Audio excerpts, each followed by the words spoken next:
بزرگان محترم، گزشتہ ہفتے یا شاید اس سے پیوستہ عصا کے تعلق سے کچھ باتیں آپ کے گوش گزار کی تھی۔ وہ حکم تو پتہ چل گیا آپ کو کہ عصا لینا چاہیے نہیں لینا چاہیے، کس کی کیا رائے ہے۔ مجھے آج وہ چیز بیان نہیں کرنی، بلکہ اس سے مجھے اور آپ کو ایک سبق لینا ہے اور لینا چاہیے، جس کی جانب مشہور تابعی حضرت حسن بصری علیہ الرحمہ نے اشارہ کیا ہے۔ امام بیہقی علیہ الرحمہ نے بخاری شریف میں بھی، ترمذی شریف میں بھی، نسائی شریف میں بھی اور ابن ماجہ شریف میں بھی وہ روایت آئی ہے۔ امام بیہقی علیہ الرحمہ نے حضرت حسن بصری علیہ الرحمہ کا ایک بہترین ملفوظ، جس پر اللہ تعالیٰ مجھے اور آپ کو بھی عمل کی توفیق دے، کہ وہ لکڑی جو آپ صلی اللہ علیہ وسلم کی جدائی میں اور فراق میں روئی تھی جب منبر بن گیا، تو روایت ذکر کرنی ہے، وقت رہا تو، اور حضرت حسن بصری علیہ الرحمہ کا ایک بہترین ملفوظ ہے، تو اس کو اور اس ضمن میں دو چار باتیں ذکر کرنی ہے۔ سب سے پہلے ایک منظوم کلام سے گفتگو کا باقاعدہ آغاز کرتا ہوں، جس میں حدیث پاک میں لکڑی کے تعلق سے جو بات بیان کی گئی، تو اسی کا نقشہ انور مسعود نے کھینچا ہے۔ تو ان کے کلام کا کچھ حصہ اولاً پیش خدمت ہے۔ وہ لکھتے ہیں کہ جب وہ سفر پر جایا کرتے، یعنی حضرت نبی کریم صلی اللہ علیہ وسلم کا ذکر ہے، کہ جب وہ سفر پر جایا کرتے سر پر بادل سایہ کرتے۔ جب وہ سفر پر جایا کرتے سر پر بادل سایہ کرتے، ان کا نام لبوں پر آئے میٹھا میٹھا منہ ہو جائے، ان کے بول بہاروں جیسے، یعنی حضرت نبی کریم صلی اللہ علیہ وسلم کے، کہ جب وہ سفر پر جایا کرتے سر پر بادل سایہ کرتے، ان کا نام لبوں پر آئے میٹھا میٹھا منہ ہو جائے، ان کے بول بہاروں جیسے اور اصحاب ستاروں جیسے، یعنی حضرات صحابہ کرام رضوان اللہ تعالی علیہم اجمعین۔ تو حدیث پاک میں بھی یہی مثال دی گئی کہ صحابہ کی مثال کیسی ہے؟ ستاروں کی مانند ہے۔ پہلے دور میں ایسا ہوتا تھا، حضور کریم صلی اللہ علیہ وسلم کے زمانے میں بھی اور بعد میں بھی، کہ رات کے وقت میں لوگوں کو جس راستے پر چلنا ہوتا تھا اور منزل پر پہنچنا ہوتا تھا، تو قافلہ جب چلتا تھا تو ستاروں کی روشنی سے مدد حاصل کرتا تھا اور راہ راست کو پا لیتا تھا، سیدھا راستہ، اس پر چلنا آسان ہو جاتا تھا، منزل پر پہنچ جاتا تھا۔ تو حضور کریم صلی اللہ علیہ وسلم نے فرمایا کہ میرے صحابہ کی مثال کیا ہے؟ اصحابی کالنجوم فبأیہم اقتدیتم اہتدیتم، او کما قال علیہ الصلاۃ والسلام، کہ میرے صحابہ کی مثال ستاروں کے جیسی ہے، مفہوم ہے تم جس کی بھی اقتداء کر لو گے تو ہدایت کو پا جاؤ گے۔ تو اسی کی جانب اشارہ کیا انور مسعود نے، کہ جب وہ سفر پر جایا کرتے سر پر بادل سایہ کرتے، ان کے بول بہاروں جیسے اور اصحاب ستاروں جیسے۔ اور دراصل تو یہی شعر ہے جو سنانا تھا۔ آگے وہ لکھتے ہیں، ان سا پیارا اور نہ کوئی، یعنی حضرت نبی کریم صلی اللہ علیہ وسلم جیسا، ان سا پیارا اور نہ کوئی، ان سے بچھڑ کر لکڑی روئی۔ اللہ اکبر۔ ان سا پیارا اور نہ کوئی، ان سے بچھڑ کر لکڑی روئی، صادق اور امین وہی ہے، طٰہٰ اور یاسین وہی ہے، مولا کی پہچان وہی ہے، سب سے بڑے انسان وہی ہے۔ بہرحال اب اسی تعلق سے شاعر مشرق علامہ اقبال علیہ الرحمہ کا بھی ایک کلام ہے، اس کا ایک شعر آپ کی خدمت میں پیش کرتا ہوں جو فارسی زبان میں ہے، جس میں انہوں نے اسی کی جو روایت میں مفہوم آیا ہے اس کی منظر کشی کی ہے۔ وہ لکھتے ہیں: من چه گویم از تولایش کے چیست، من چه گویم از تولایش کے چیست، خشک چوب در فراق او گریست۔ صلاح الدین بھائی کہتا ہے کہ مول صاحب کے چھٹکی گرو لاگے آج ہیں کہ وہ پڑھی رہا ہے شعر کے سمجھ میں بھی نہیں آتا۔ تو سنیے اس کا مفہوم کیا ہے کہ اقبال کہتے ہیں: من چه گویم از تولایش کے چیست، خشک چوبے در فراق او گریست۔ اللہ اکبر! اتنا پیارا ملفوظ ہے، پیاری بات انہوں نے منظوم بیان کی ہے۔ اقبال کہتے ہیں کہ میں تمہیں، مفہوم ہے، نبی کریم صلی اللہ علیہ وسلم سے عشق اور محبت کیسی کی ہے لوگوں نے، کیا بیان کروں؟ ہے کہ لوگوں نے کیسا عشق کیا ہے، کیسی محبت کی ہے اللہ کے نبی صلی اللہ علیہ وسلم سے، میں کیا بیان کروں؟ انسانوں کو چھوڑیے، اقبال کہتے ہیں، انسانوں کو چھوڑیے، خشک چوبے در فراق او گریست۔ اقبال یہ کہہ رہے ہیں کہ ایک سوکھی لکڑی، خشک لکڑی، وہ بھی آپ صلی اللہ علیہ وسلم کی جدائی اور فراق میں تڑپتی رہی اور روتی رہی۔ کہا کہ انسانوں کو تو چھوڑیے، صحابہ کرام نے تو گردنیں کٹوا دی ہیں، اس سے آگے تو کوئی چیز ہو نہیں سکتی ہے کہ صحابہ کی محبت کیا کہنا، کہ صحابہ کرام نے آپ صلی اللہ علیہ وسلم کی محبت، اللہ کے دین کو پھیلانے کے لیے اپنی جان کو قربان کر دیا ہے، ہاں، جان کا نذرانہ جو ہے وہ پیش کر دیا۔ تو صحابہ کرام کو کیسی محبت، ایک صحابی کو پھانسی دی جانی ہے، دشمن پوچھ رہا ہے، مفہوم ہے کہ تمہاری آخری تمنا کیا ہے؟ تو خیر انہوں نے جو بھی کہا، آخری تمنا پوری کی کہ نماز پڑھنی ہے، تو نماز پڑھی اور نماز کا سلام ذرا جلدی پھیر دیا۔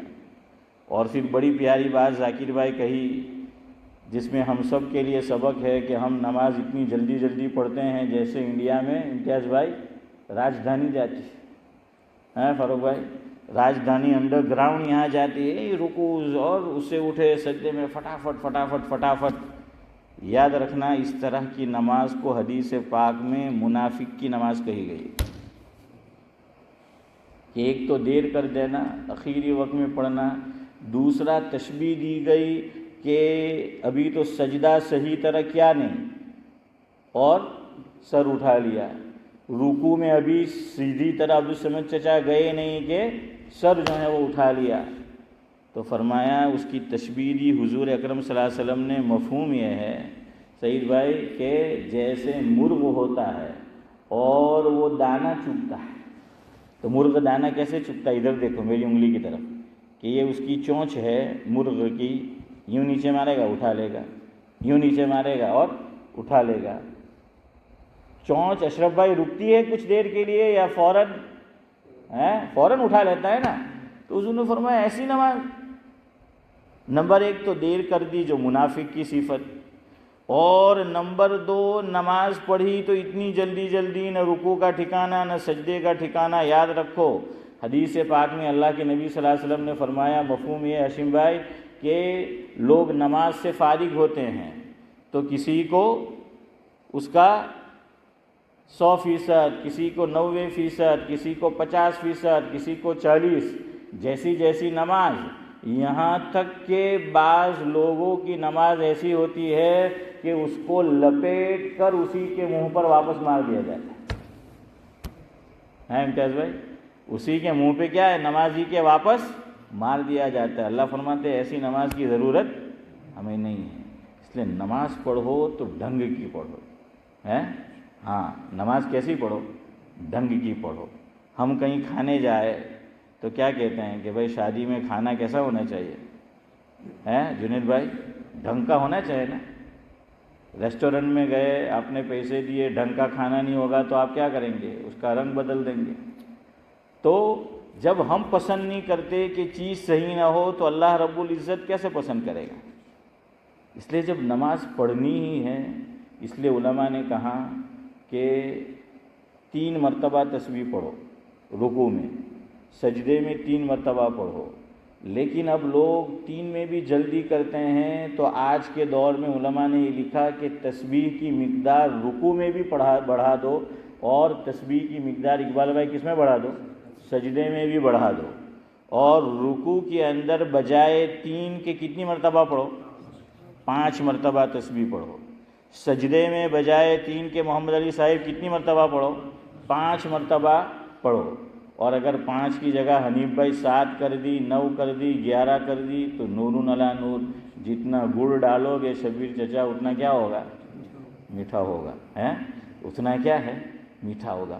اور علماء نے لکھا کہ جو لوگ سجدے میں جلدی کرتے ہیں پھر اس نماز کا کیا مطلب؟ نماز کی اصل دولت، اصل حسن یہ تو سجدہ ہے، یہ کیا ہے؟ سجدہ ہے۔ اور اسی سجدے کو کیا کر دیا ہے نورانی بھائی؟ جلدی جلدی جو ہیں وہ ادا کر دیا، تو کیا مطلب ہوا اس کا؟ اس لیے سجدہ آرام سے کرو۔ ہاں آدمی کو کبھی جلدی ہوتی ہے، ٹرین پکڑنی ہے، ہوائی جہاز پکڑنا ہے، اپوائنٹمنٹ ہے، کچھ ہے، بھائی اکرم تو الگ بات ہے، یہ تو کوئی جلدی نہیں ہے۔ لیکن نماز کو دیکھیں گے تو نہ صحیح طرح رکوع کرتے ہیں، نہ صحیح طرح سجدہ جو ہے کرتے ہیں۔ خیر، تو وہ صحابی نے یہ فرمایا دشمنوں سے کہ میری چاہت تو یہ تھی کہ میں نماز کو اور طویل کرتا، حافظ امتیاز، نماز کو میں اور لمبا کرتا، لیکن میں نے اس لیے مختصر کر دیا کہیں تم یہ نہ سمجھو کہ موت کے خوف سے نماز لمبی کر رہا ہے۔ صلاح الدین بھائی کیا فرمایا؟ اس لیے میں نے نماز کو مختصر کر دیا۔ اب اس نے دیکھا دشمن نے کہ یار اس کو تو موت کا خوف ہی نہیں ہے، تو پھر دوسرا حربہ آزمایا کہ چلو تمہیں چھوڑ دیتے۔ دشمن جب دیکھ لیتا ہے ہمیں کہ ہمیں موت کا خوف ہے تو اور ڈراتا ہے، یا ہمیں اس کا خوف ہے تو اور ڈراتا ہے۔ یاد رکھنا، اگر آدمی ہمت اپنے اندر پیدا کر لے تو پھر کہتے ہیں کہ ہمت مرداں مدد خدا ہے۔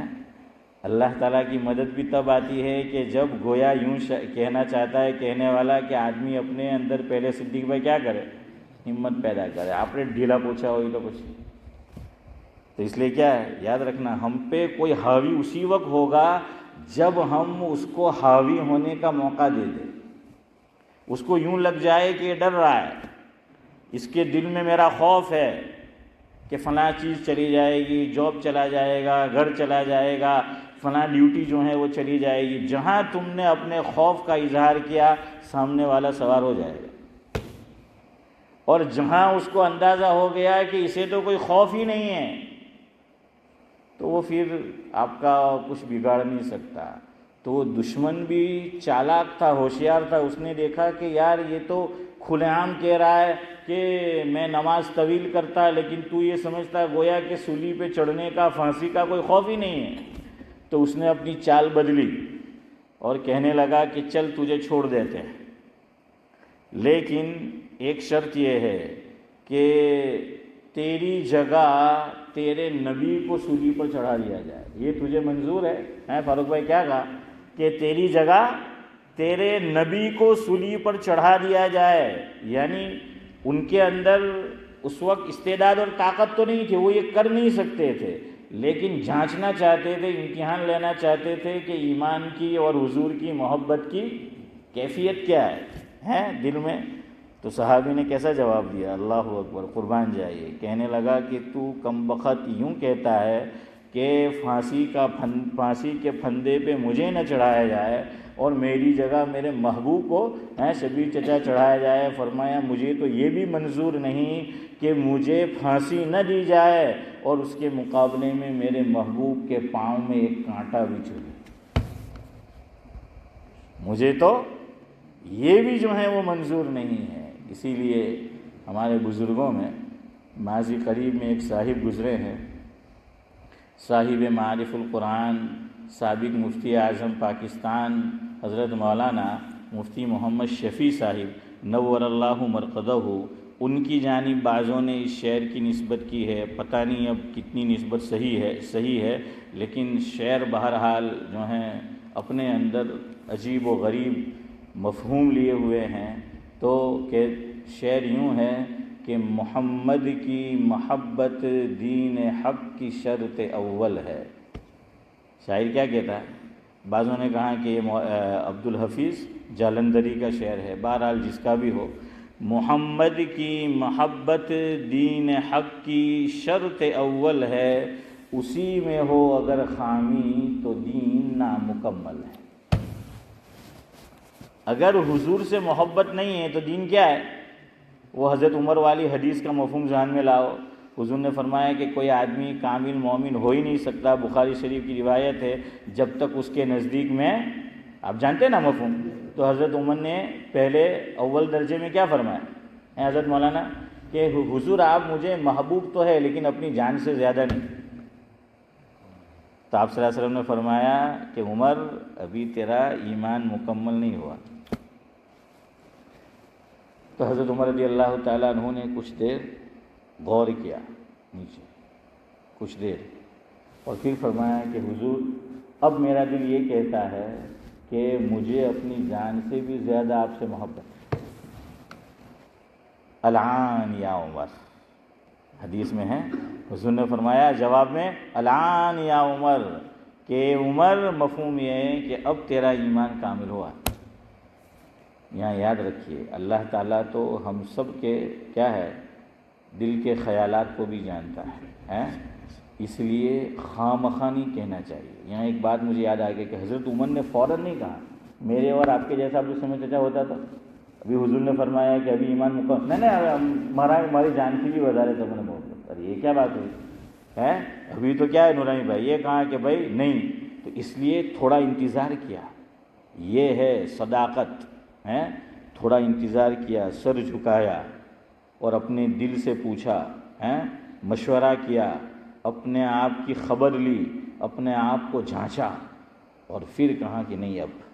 اس پر مجھے یاد آیا محبوب العلماء والصلحاء حضرت مولانا مفتی احمد صاحب خان پوری دامت برکاتہم العالیہ سے میں نے سنا، جس کا مفہوم یہ ہے، ایک بڑے بزرگ ہمارے بزرگوں میں ماضی قریب میں گزرے ہیں، جنہوں نے دارالعلوم ڈابھیل، جس کو گجرات کا دارالعلوم دیوبند بھی کہا جاتا ہے، وہاں پر بھی تدریسی خدمت انجام دی، جس سے میری مراد ہے صاحب ترجمان السنہ حضرت مولانا بدر عالم صاحب میرٹھی رحمۃ اللہ علیہ، جو بعد میں پاکستان تشریف لے گئے، مملکت پاکستان وجود میں آیا اس کے بعد، اور اس کے بعد پھر مدینہ منورہ تشریف لے گئے اس نیت سے کہ میری قبر جنت البقیع میں بنے۔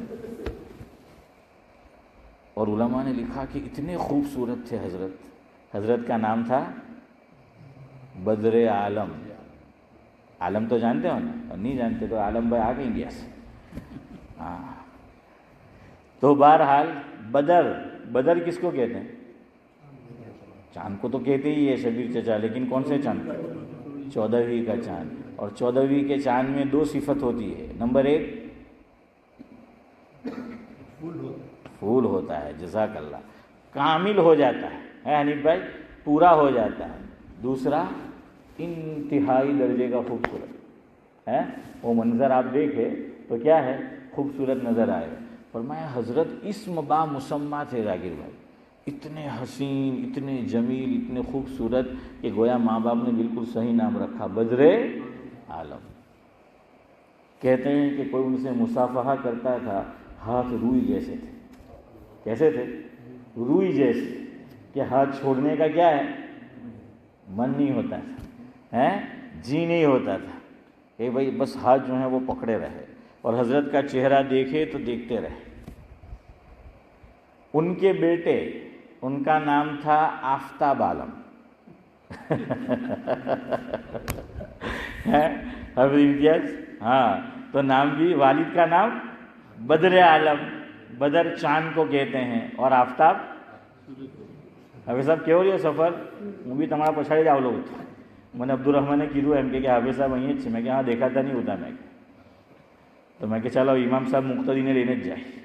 تو بہرحال کیا ہے کہ آفتاب عالم حضرت کا نام، حضرت کی ڈابھیل تشریف آوری ہوئی جامعہ ڈابھیل میں، اور وہاں پر ان کے بیٹے حضرت مولانا آفتاب عالم صاحب رحمۃ اللہ علیہ نے سنایا یہ واقعہ اور اس کو نقل کیا محبوب العلماء والصلحاء حضرت مولانا مفتی احمد صاحب خانپوری دامت برکاتہم العالیہ نے، کہ ایک صاحب کا انتقال ہوا، حضرت کو خبر پہنچی، تو حضرت نے خبر سن کر انتقال کی یہ کہا کہ ہمیں بہت افسوس ہوا۔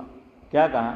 کہ ان کے انتقال پر بہت افسوس ہوا۔ ہم لوگوں کو افسوس نہیں ہوتا، پھر بھی بولتے کہ وہ دکھ کیوں ہم نہیں، ذرہ برابر دکھ نہیں ہوئے اندر ہیں، ذرہ برابر دکھ نہیں ہوتا اندر میں۔ تو میں یہی کہنا چاہتا ہوں، بزرگوں سے یہی بات سیکھنے کی ہوتی ہے۔ جیسے حضرت عمر نے فوراً یہ نہیں کہا اور لفاظی نہیں کی، زبانی جمع خرچ نہیں کیا، فوراً نہیں فرمایا حضرت نبی کریم صلی اللہ علیہ وسلم سے کہ نہیں اب مجھے آپ سے میری ذات سے بھی زیادہ محبت ہے، بلکہ تھوڑی دیر کیا کیا؟ غور و فکر کیا، مراقبہ کیا، اور اس کے بعد پھر سعید بھائی جواب دیا۔ تو حضرت مولانا بدر عالم صاحب میرٹھی رحمۃ اللہ علیہ کی زبان سے نکل گیا، منہ سے نکل گیا کہ ہمیں بڑا دکھ ہوا ان کے دنیا سے جانے پر۔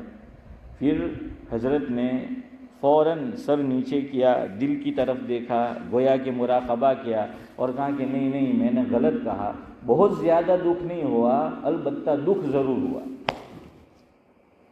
سمجھ آ رہا ہے فرق؟ امتیاز بھائی آپ کے نام کی طرح ہے، فاروق بھائی آپ کے نام میں بھی وہی مفہوم ہے۔ تو حنیف بھائی کیا فرمایا کہ ہاں اس لیے جتنا ہو اتنا ہی بولو، سمجھ آیا؟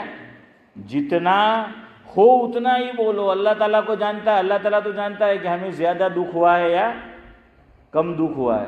کسی کی تیمارداری کے لیے جاؤ، عیادت کے لیے گھر پر جاؤ تو سچ بولو۔ بعض لوگ تیمارداری کرنے نہیں جاتے، عیادت کرنے نہیں جاتے، خالی جو آ جائیں گے جو ہی تو آوے کیوں ہی نہیں۔ کچھ لوگ، سب نہیں، کچھ لوگ کیا ہے خالی جانچنے آتے ہیں، دیکھنے آتے ہیں، تو پھر جو فضیلت حدیث پاک میں ہے بیمار کی بیمار پرسی کرنے کی، عیادت کرنے کی، وہ نہیں ملے گی، وہ ثواب نہیں ملے گا، یاد رکھنا۔ جتنا ہو اتنا ہی کیا ہے بیان کرنا ہے۔ ہاں، آنکھوں کی خیانت دلوں کے راز، شاعر کہتا ہے آنکھوں کی خیانت دلوں کے راز، سب کو جانتا ہے وہ مالک بے نیاز۔ تو اب دل میں کیا ہے وہ تو کیا ہے وہ جانتا ہے۔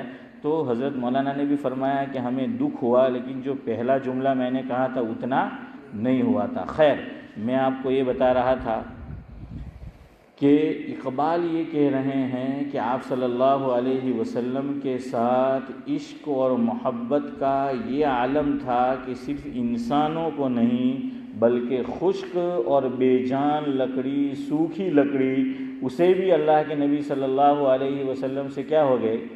محبت ہو گئی۔ اور وہ کیوں روئی اب وہ سنیے آگے۔ پھر حضرت حسن بصری رحمۃ اللہ علیہ کا ملفوظ، اگر وقت رہا تو پہلے وہ حدیث سنیں، میں نے آپ کو بتا دیا کہ وہ کون کون سی کتاب میں آئی ہے، اس کا خلاصہ سن لیں۔ اس کے راوی ہے عن جابر بن عبداللہ رضی اللہ تعالی عنہ ان امرأۃ من الانصار قالت لرسول اللہ۔ حضرت جابر بن عبداللہ رضی اللہ تعالیٰ عنہ روایت کرتے ہیں کہ انصار کی ایک عورت، اس نے حضرت نبی کریم صلی اللہ علیہ وسلم کی خدمت میں ایک درخواست پیش کی کہ قال رسول اللہ صلی اللہ علیہ وسلم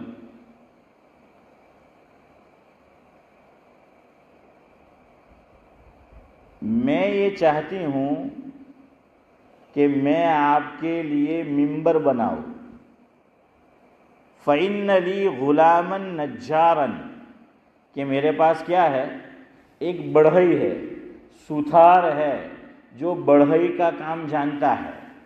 تو اولاً علماء یہ لکھتے ہیں کہ یہ جو ممبر ہے تو آپ صلی اللہ علیہ وسلم کی مسجد میں بھی کھجور کا تنا تھا. کھجور کا درخت جو ہوتا ہے اس کا جو تنا ہوتا ہے، آپ صلی اللہ علیہ وسلم جب خطبہ دیتے، وعظ فرماتے تو جیسے یہ ہے بس اسی طریقے سے کھجور کا تنا تھا. تو آپ صلی اللہ علیہ وسلم اس کا کیا لیتے تھے؟ ٹیک لگاتے تھے. ٹیک لگاتے تھے، سہارا لیتے تھے. اور وہ کس کا تھا؟ کھجور کے درخت کا جو ہے وہ تنا تھا وہ. اب یہ عورت نے آپ صلی اللہ علیہ وسلم کی خدمت میں کیا ہے؟ اپنی درخواست جو ہے وہ پیش کر دی کہ فَإِنَّ لِي غُلَامًا نَجَّارًا، کہ میرے پاس جو ہے وہ ایک بڑھئی ہے. قربان جائیے امام بخاری علیہ الرحمہ پر، وہ تو حدیث کے ہر ٹکڑے سے حضرت مولانا جانتے ہیں کہ مسئلے کا استنباط کرتے ہیں، مسئلہ نکالتے ہیں وہ کہ اس سے ایک بات یہ معلوم ہوئی، اس سے دوسری بات یہ معلوم ہوئی، اس سے تیسری بات یہ معلوم ہوئی. تو امام بخاری علیہ الرحمہ اس روایت کو لا کر ایک بات تو یہ ثابت کرنا چاہتے ہیں کہ اسلام میں اور دین میں سوتھاری کام جائز ہے. بڑھئی کا کام کیا ہے؟ جائز ہے. ایک یہ بات، یہ مسئلہ جو ہے ثابت کیا کہ سوتھاری کام کرنا کیا ہے؟ جائز ہے. دوسرا مسئلہ یہ ثابت کیا کہ عورت بھی مرد کو ہدیہ کر سکتی ہے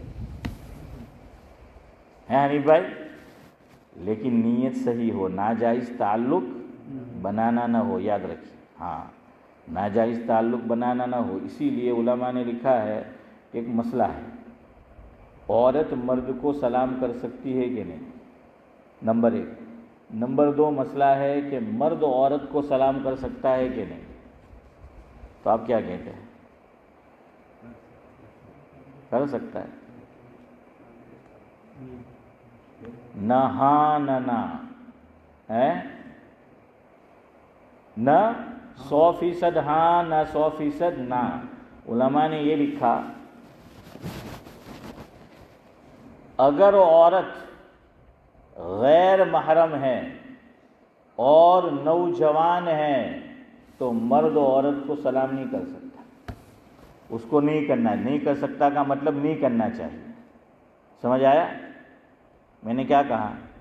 ایک تو غیر محرم ہے اور دوسرا عورت کیا ہے؟ جوان ہے، تو نہیں کرنا چاہیے، فتنے کا اندیشہ ہے. اس کی الٹی صورت کہ مرد جوان ہے، عورت بھی جوان ہے یا ادھیڑ عمر ہے، بوڑھی ہو تو الگ مسئلہ ہے. جب خواہش ہی نہیں رہی، دیکھیے پردے کا مسئلہ بھی علماء نے یہ لکھا ہے، عورت کو ایک وقت کے بعد حیض کا خون آنا کیا ہو جاتا ہے؟ بند ہو جاتا ہے. اس کے لیے کتابوں میں لفظ ہے، انشاءاللہ اپنے وقت پہ ختم کریں گے، آپ بے فکر رہیں.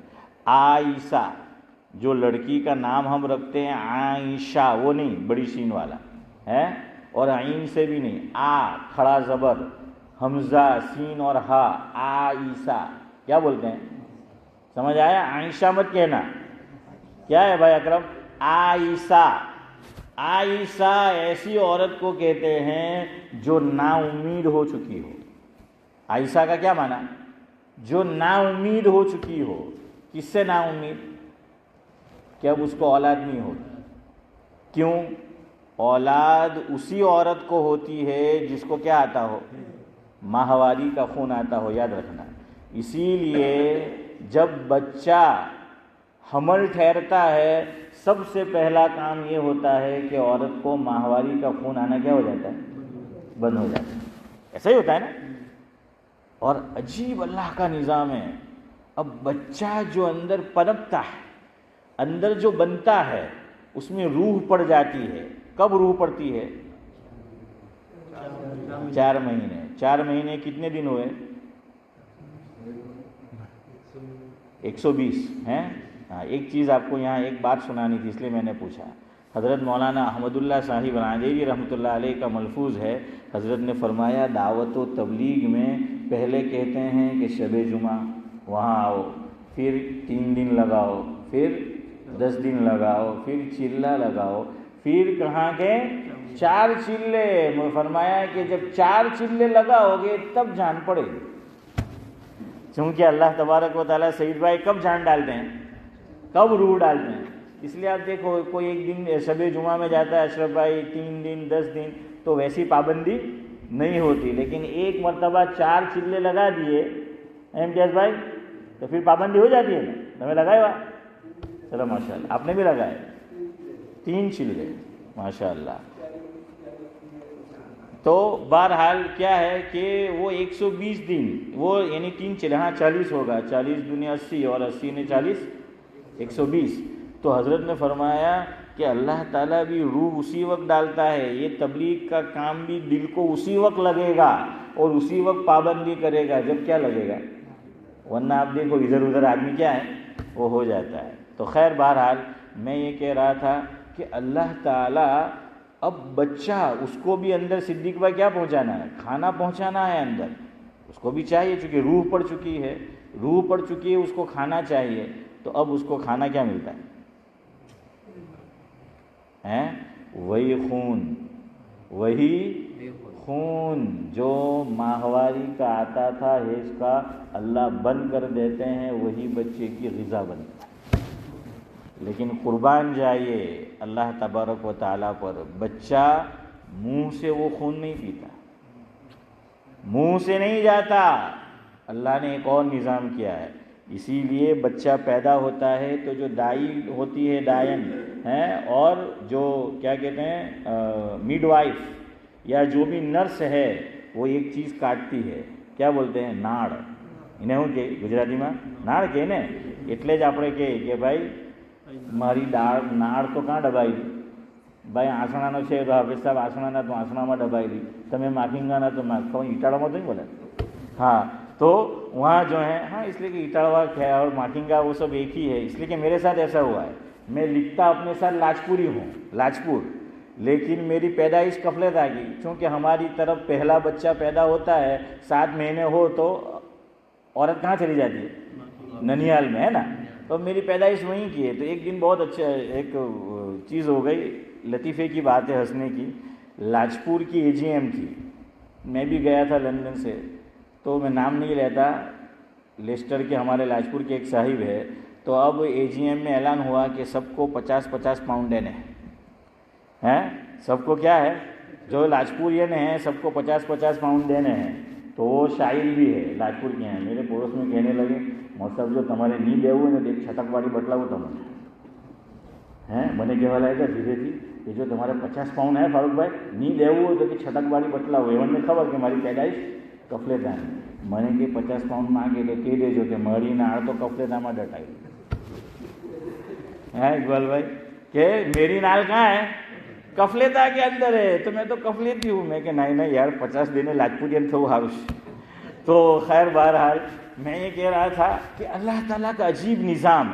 علماء نے یہ لکھا، انشاءاللہ 40 کو ختم کرتے ہیں. علماء نے یہ لکھا کہ جس منہ سے اللہ تعالیٰ نے جب بچہ ماں کے پیٹ میں تھا یہ غذا منہ سے جائے پسند نہیں کیا، اسی منہ سے آدمی گالی بکتا ہے، غیبت کرتا ہے، چغلی کرتا ہے، گناہوں کے کام کرتا ہے. فرمایا کہ انسان اللہ نے ماں کے پیٹ میں تیرے منہ کو گندا نہیں ہونے دیا، تو نے دنیا میں آ کر اپنے منہ کو گندا کر دیا.